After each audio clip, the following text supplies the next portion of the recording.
Okay, next problem. Find the vector area and the area of the parallelogram having A bar and B bar as adjacent sides. ఒక parallelogramకి సంబంధించి adjacent sides ఇచ్చారు. మనం vector area and area కనుక్కోవాలి. So మరి parallelogramకి సంబంధించి vector area అంటే A cross B, area అంటే mod A cross B. Okay, so ముందుగా ఫార్ములాస్ మనం నోట్ చేసుకుందాం. For parallelogram,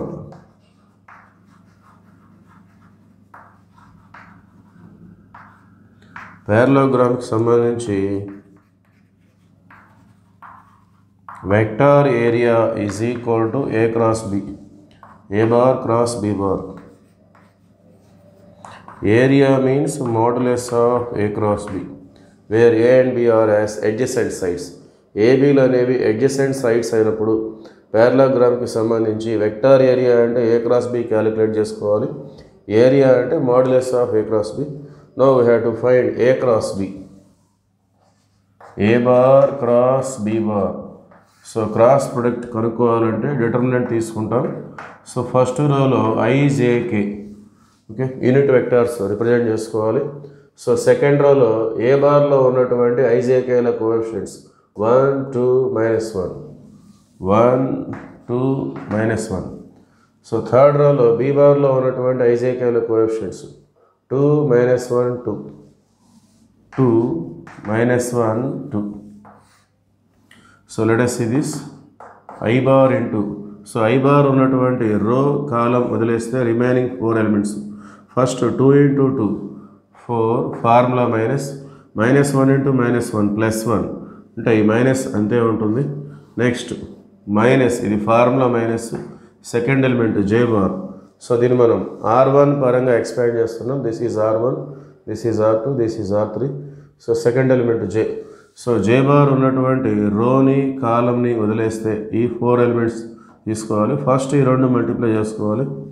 1 into 2 2, formula minus. Next -1 into 2 -2.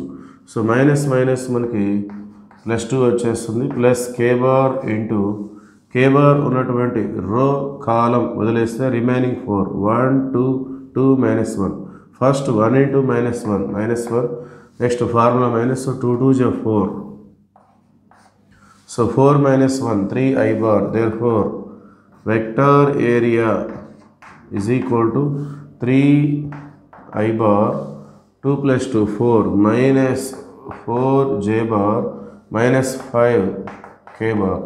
So this is the vector area of the parallelogram. Next area, that means modulus of A cross B.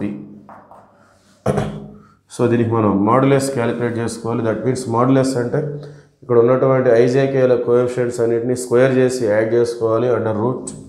So 3 square 9 -4 whole square 16 -5 whole square 25. So 25 + 16 41, 41 + 9 50. So దీన్ని మనం 25 2Jగా represent చేసుకోవచ్చు. 25 2J అంటే 25 బయటకు వస్తే 5 వస్తుంది. So 5√2.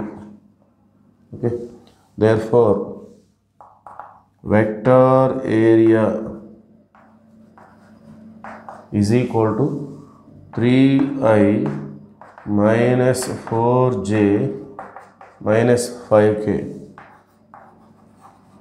Area is equal to 5√2 square units. Okay, that is the answer.